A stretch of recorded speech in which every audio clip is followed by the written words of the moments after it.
Although we recorded today's episode in January of 2020, before our world began to change in unprecedented ways, the advice within it is timeless. Christine Stone is a seasoned professional organizer and the owner of Neatly Designed in Jacksonville, Florida. She has amassed a great following on Instagram, partly because of her consistent and authentic video content about all things organizing, and also because you can tell she is seriously devoted to putting her clients' needs first.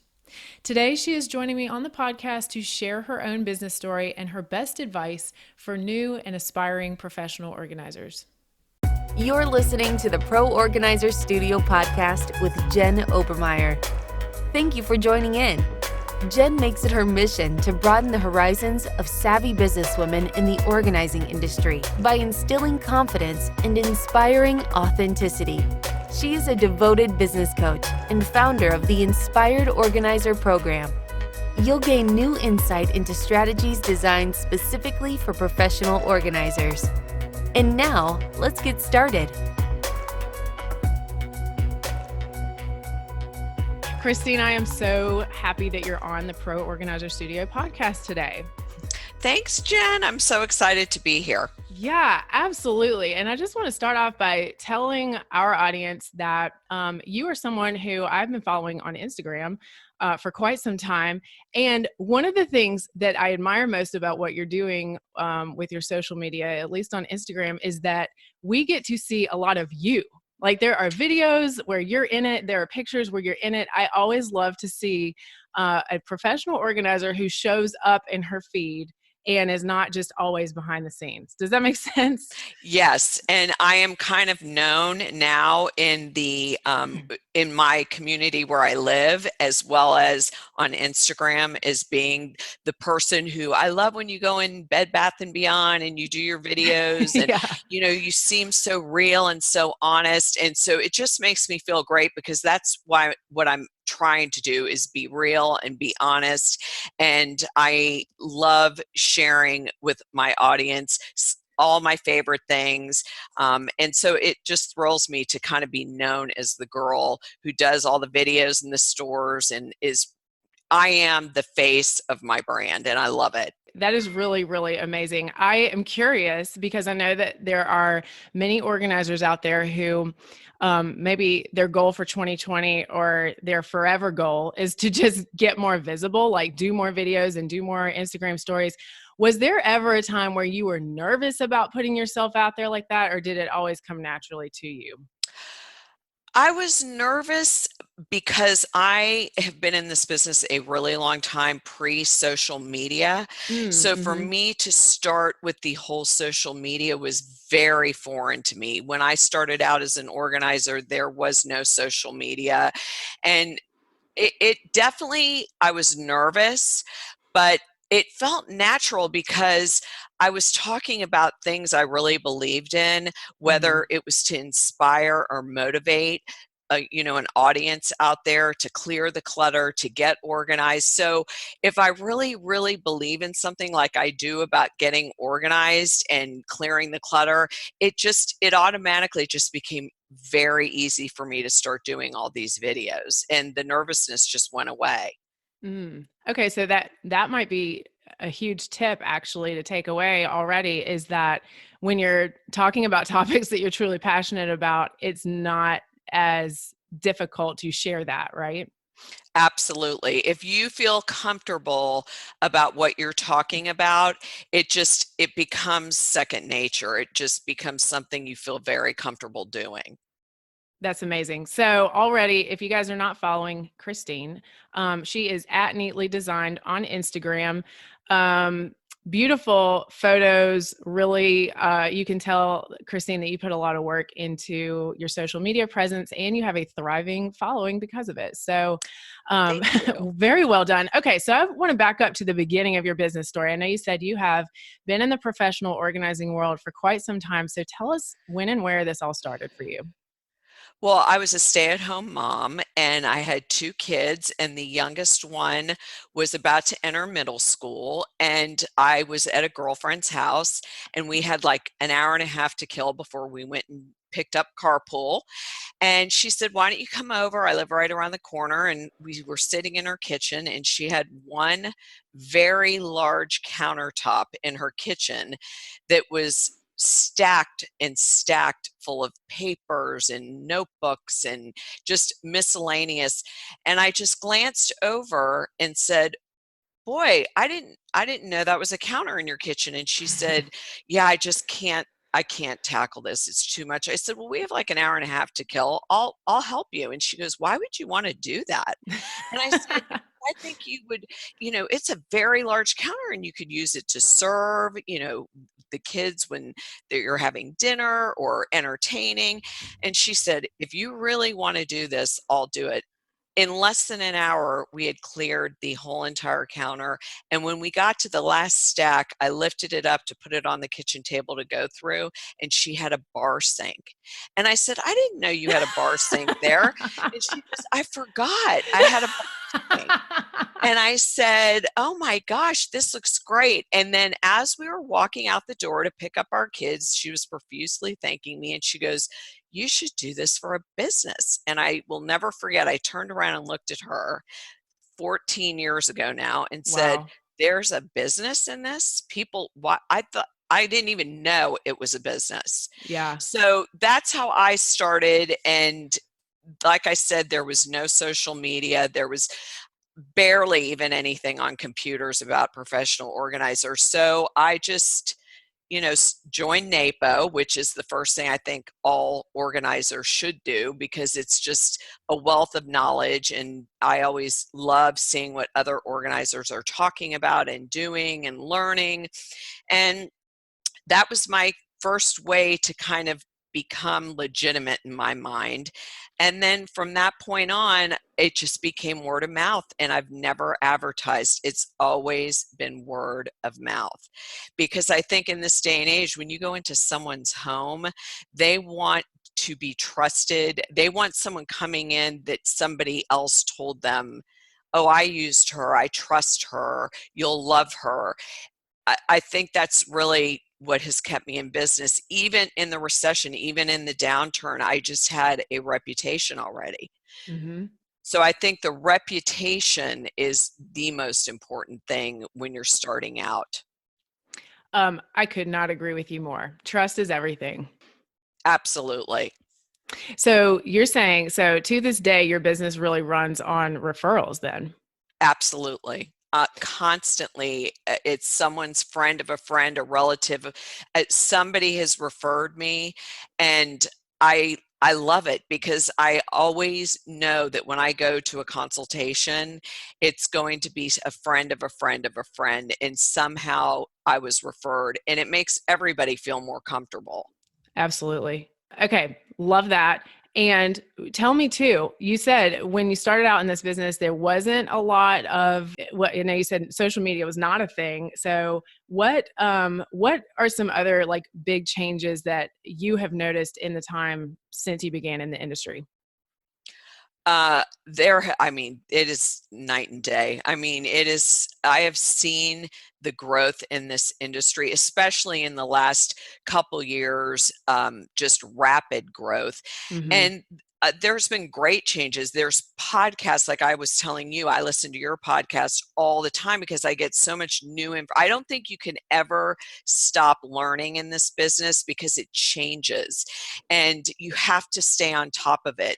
And as an old, I call myself the OG organizer, or whether you're just starting out, it's just so important to listen to other organizers, what they're going through, so you don't feel alone, and just learning more and more. So podcasts have become very big.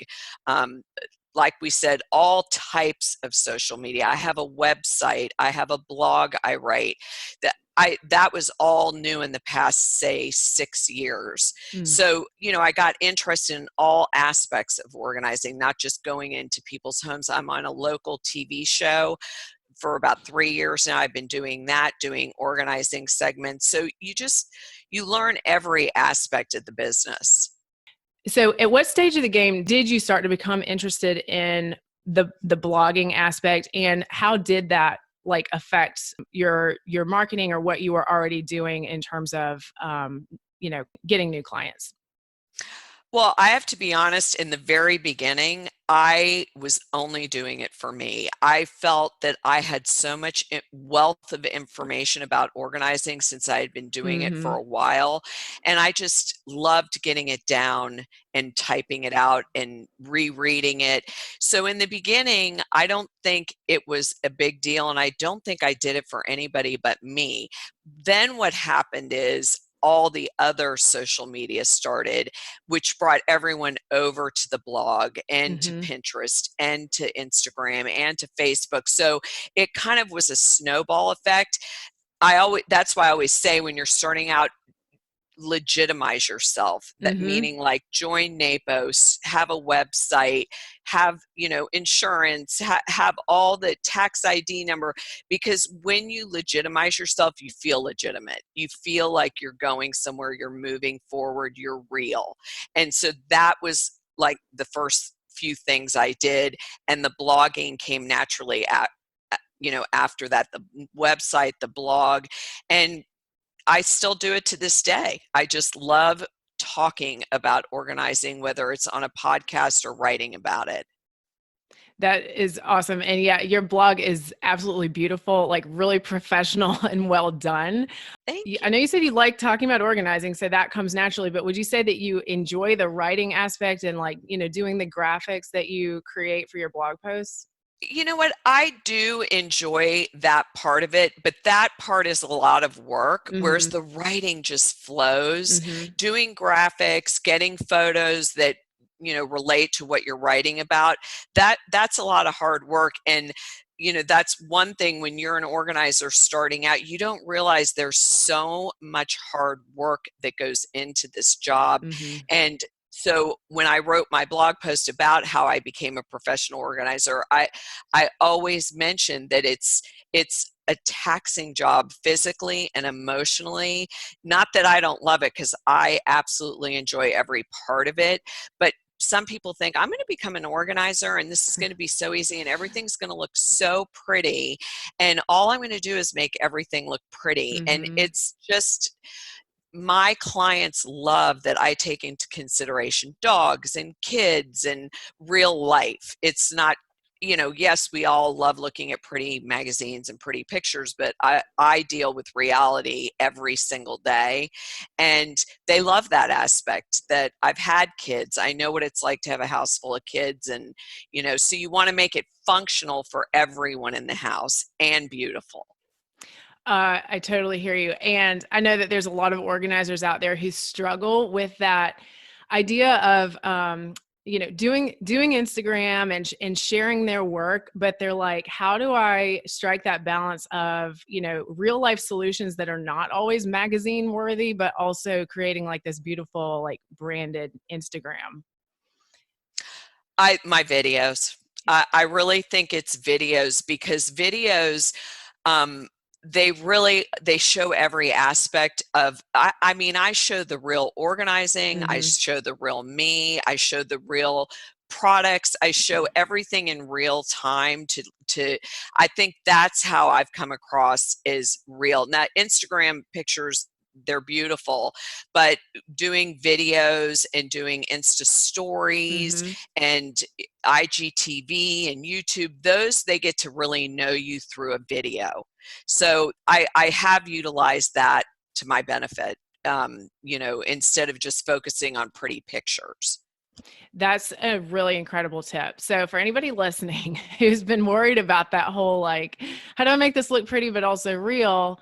Try, doing some video, and you get that added bonus of actually meeting and seeing the organizer behind it all, rather than just focusing on like, perfect pictures of pantries and closets and, got to mix it up some anyway, right?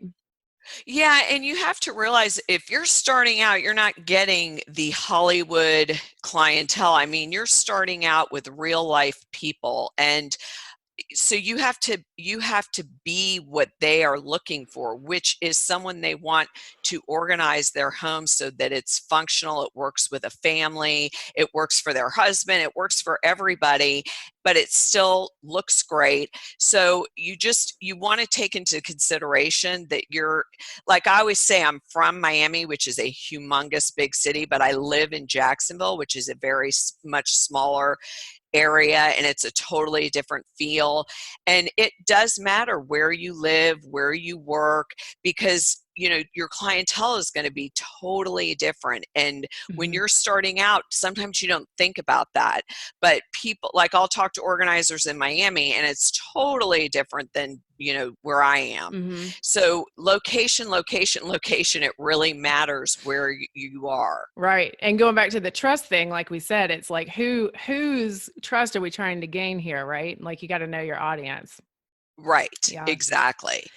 So, Christine, you said that you do get a lot of questions from people who are thinking about going into the business. What would you say are some of the most important characteristics for someone who really wants to be successful in the organizing industry? I think the very important first thing is to be yourself. It's so hard with social media nowadays to, you see what all the other organizers are doing. And even in the beginning, I think everybody gets caught up in that. You're seeing what everyone else is doing. Pick your niche and be yourself. I have been called so many different things: a moving therapist, a Yeah. life coach, everything, because that's really what you are. You wear so many different hats. Hmm. And I think that being me, being real and being honest, really people only want a second set of eyes, a second opinion. They know the answer. They just want someone who will confirm what they already know and they already feel. And so if you are yourself and you are telling them the truth, they respect that. They Hmm. really respect my opinion. So be yourself, find your niche, find the one type of organizing. Like, I'm known for my videos and for being the purge expert. Everybody calls me when they're ready to purge. Everybody talks about how I'm the purge queen. And everybody has their niche that's a little bit different.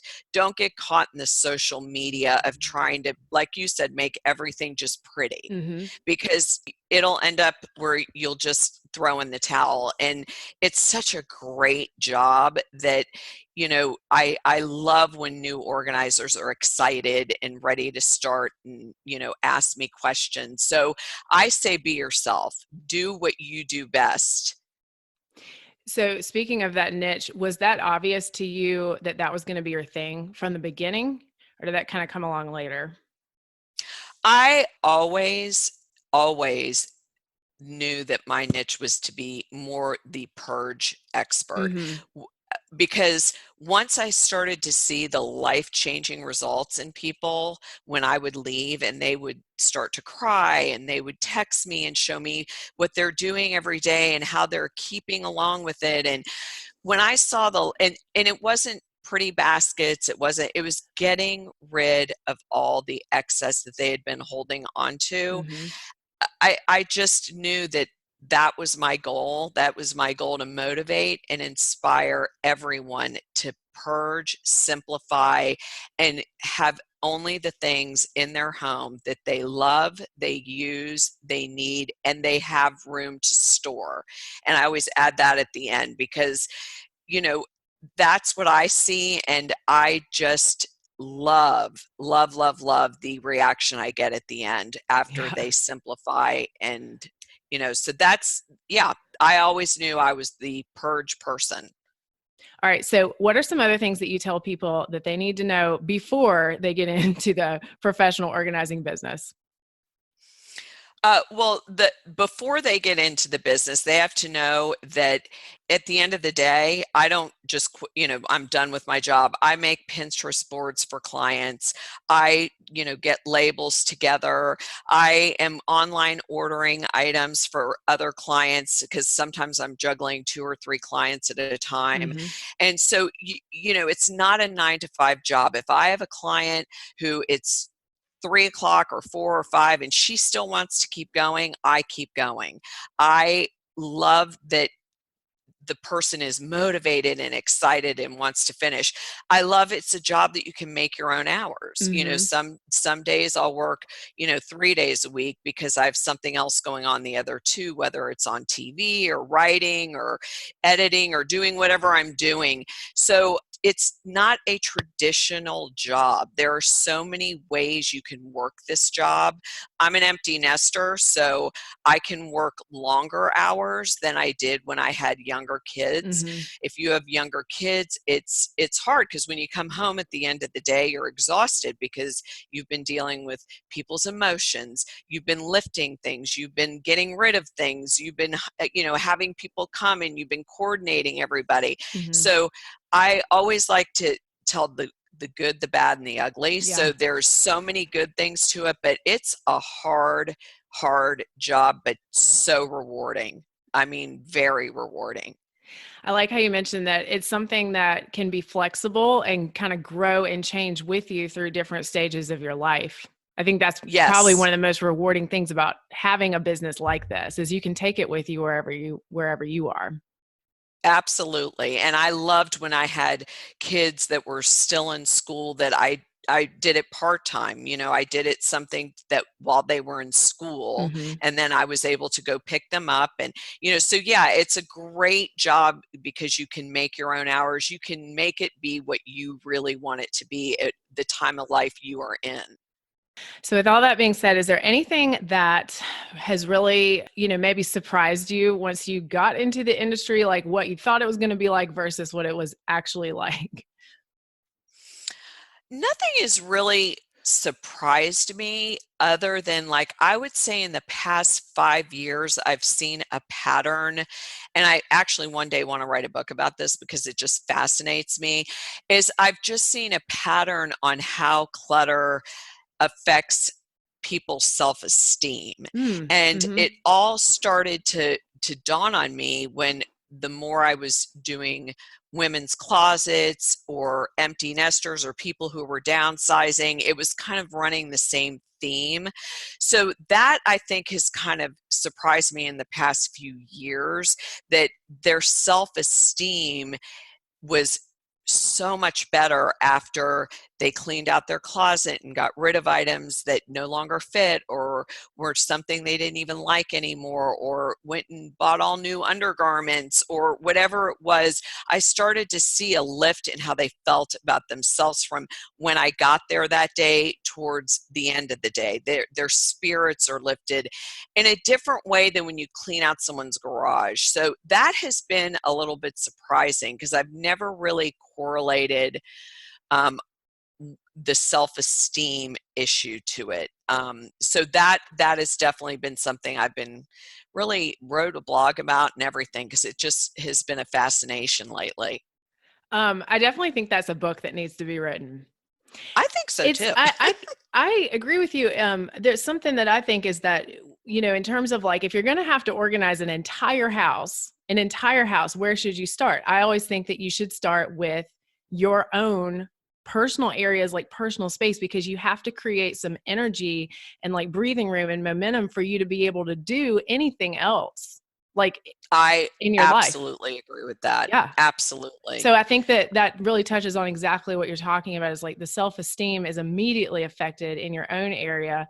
And I'm curious too, whether you've ever applied that in a situation where like you have like a husband and a wife and the husband is not really like excited about organizing the house, but the woman like really wants to get all of, his stuff done. And you're like, hey, why don't we just kind of start with you first and like focus on creating some positive change for you. And then whether or not, he gets on board or not, at least, we have kind of taken control over an area that is yours and that is going to affect how you feel every day, first of all. I absolutely agree. When they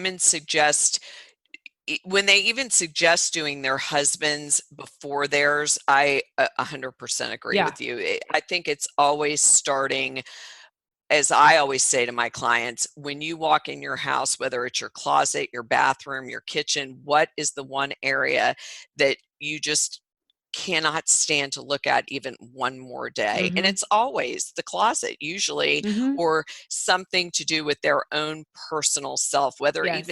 even in a bathroom with makeup, it's something to do with how they feel about themselves. Mm-hmm. Mm-hmm. This is So I really totally, insightful. I know. I don't think I've heard of another organizing or clutter book that has focused quite, precisely on that aspect of it, you know? I So I'm agree putting it out there. because You got I'm to. kind of putting it out there, but I really honestly have even, taken notes a little bit because it I don't know if it's because I had done like 7 women's closets back to back to back, but all of a sudden there's a theme to it. There's a Mm-hmm. theme that I used to be able to wear that skirt. And now I'm, middle aged and it's like feeling bad about yourself. Yeah. And I'm the one who's there that's the cheerleader and saying, well, we all used to wear skirts like that. I used to wear skirts like that, but I don't wear them anymore either. Right. You're there to say it's okay to be in a different part of your life. It's okay. You're going to let's clear out the past. Let's start fresh. Let's make a list. What are we lacking? What do we need? And they are thrilled. I Mm-hmm. mean, thrilled. It's like a kid on Christmas morning. Mm-hmm. Mm-hmm. That's how I think I look at, helping women gain their self-esteem back. I love that. So would you say that you consider that to be sort of a linchpin of your organizing system or philosophy, or do you have like another, um, set way of doing things that you subscribe to? No, I think that's pretty much I mean, I'm known as the Energizer Bunny. So I Sounds like I it. go in there, we start with one area and I will sit on the floor with no shoes on and let them try clothes like a Sarah Jessica Parker moment and Yeah. I'll say I don't know about that and they'll go, "Oh, I didn't like it either." They want you to be real and they Mm-hmm. want you to be honest and they're not going to ask their daughter. They're not going to ask anyone who's going to judge them. They're not going to ask their husband. They want a true outsider's opinion. And that's where it goes back to respect and reputation. You know, I think that for women, especially, they just want someone to be honest with them and help them start anew, whether it's because they're getting a divorce or they've lost a spouse, whatever it may be, they're downsizing. They don't have the big closet anymore. They have to downsize into a smaller closet. They really want someone who will just be there as a shoulder to kind of lean on and help them get through whatever they're going through. Mm-hmm. Mm-hmm. Well, Christine, you sound like you're just having a ball doing what you do and doing what you're best at. I do. I love That's it. awesome. It's very, very rewarding.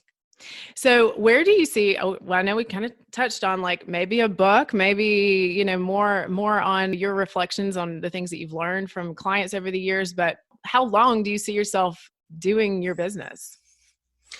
I see myself doing this business for a long, long time Mm-hmm. because I have branched out into, like I said, videos and I do TV and there's other ways because I have kind of turned into that inspirational, motivational person Mm-hmm. who, people trust. And so I see doing that part for a very long time because people give me feedback on that. They say, because of you, I cleaned out my pantry this week. Because of you, I did. And that just inspires me to keep making my videos, to keep doing what I'm doing. And people stop me locally in the street and say, "Oh my God, I love your videos. You're so amazing.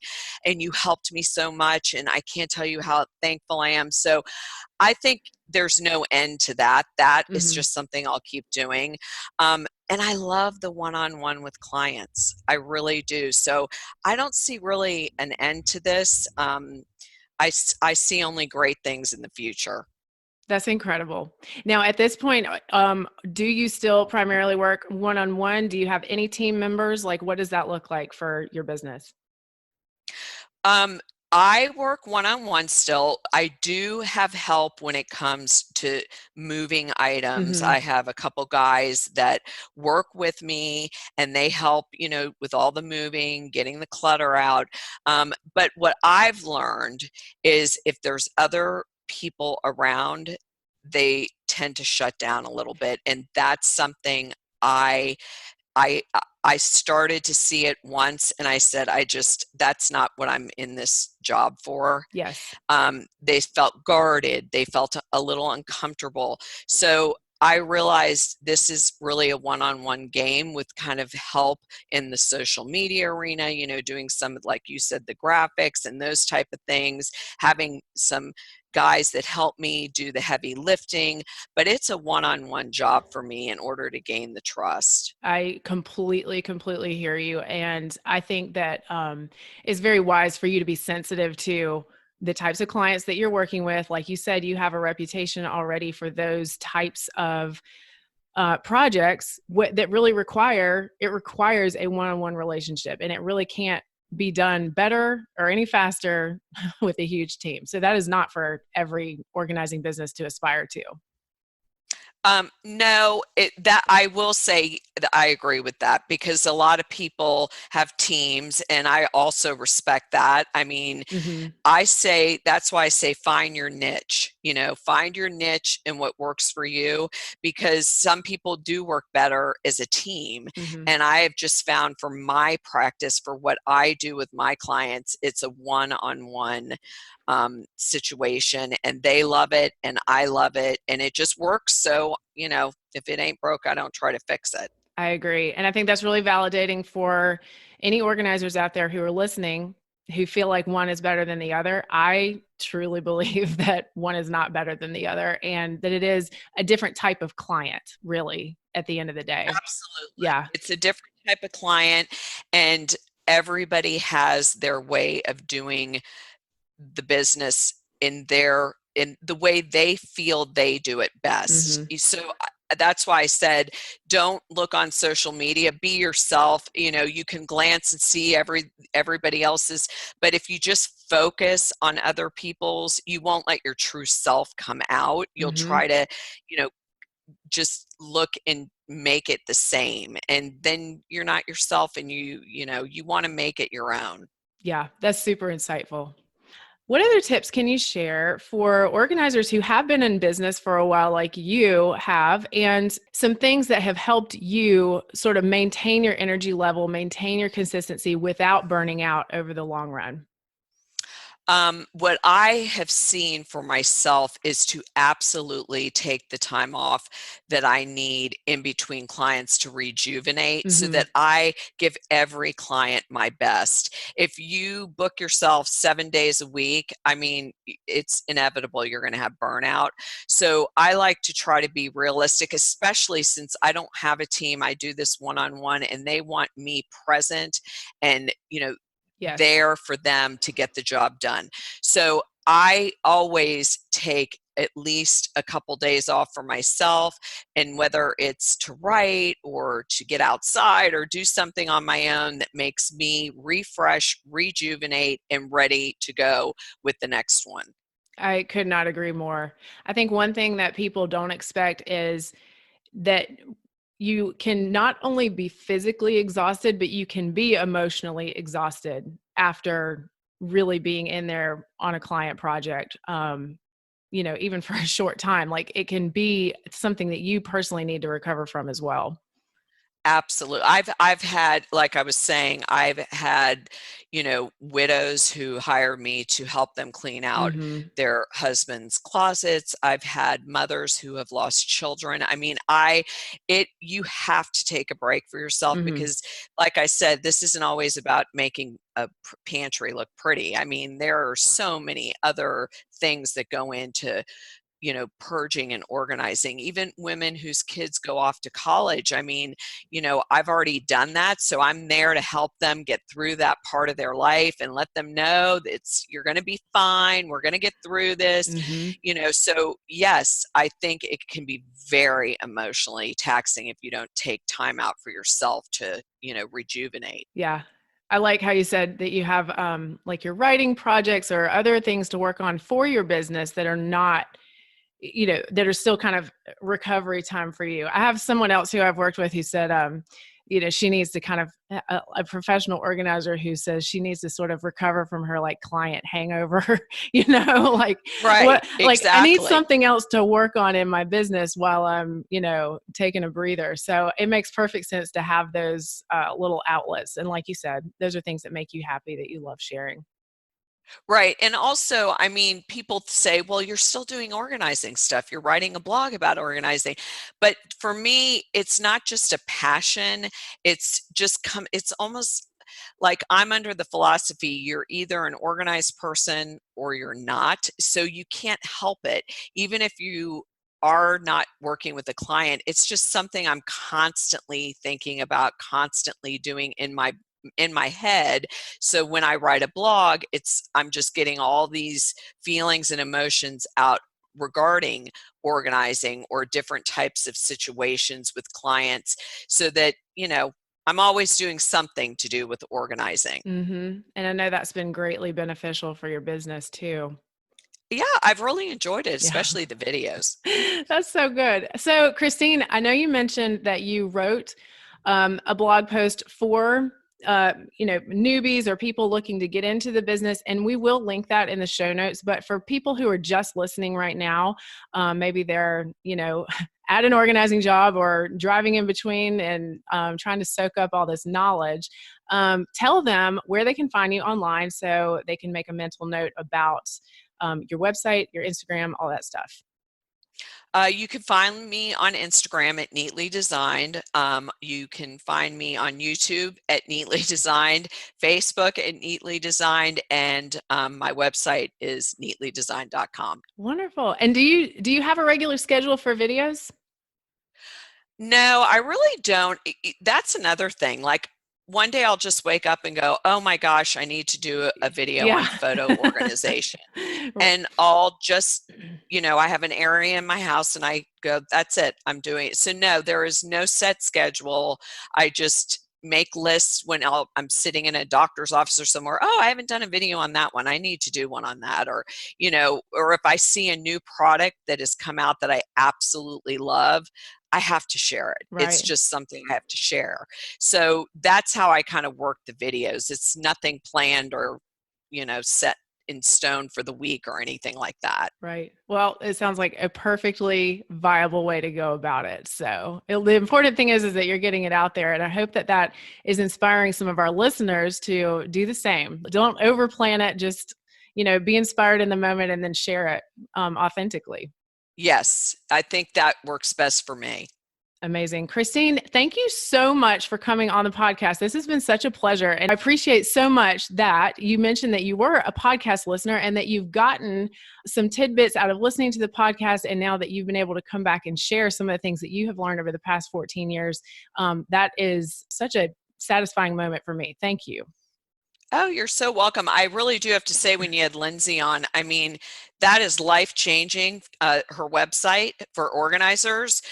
So that was big for me because Okay. I'm always juggling 3 or 4 clients. So finding a website that you just put the measurements in, it was like, ta-da! So, I mean, that was awesome. That was, I can't remember the exact episode number, but we'll have to link that too. That's, the website is Find Organizers That Fit, which is it was a great episode about, having a go-to method of quickly being able to find an organizing product that is the dimensions that you're looking for. It is a game That changer. it is a total game changer, and I couldn't wait to get home and go on the website. So that's what I mean. You're always learning new things, no matter how long you've been in this business. That's so So awesome.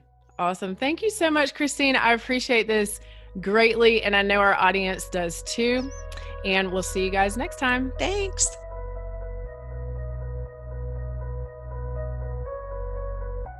Thank you for listening to the Pro Organizer Studio podcast.